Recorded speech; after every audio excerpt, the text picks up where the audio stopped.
Mga ka-discovery, dito tayo ngayon sa may Marcos Highway, Marikina River. Yan, pakita ko lang sa inyo yung mga basura na rito na naipon dito sa may Marikina River banks. Yan, napakaraming basura.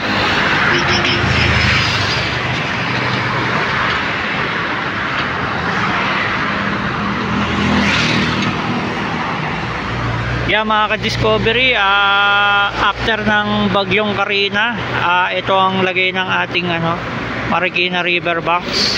Yan.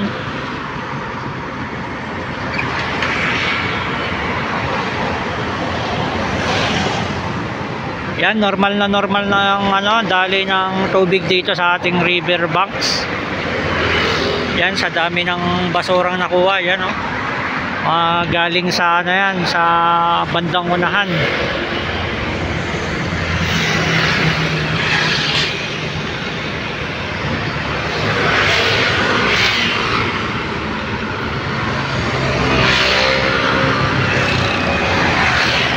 Yan, tuloy-tuloy ang paglilinis ng Marikina LGU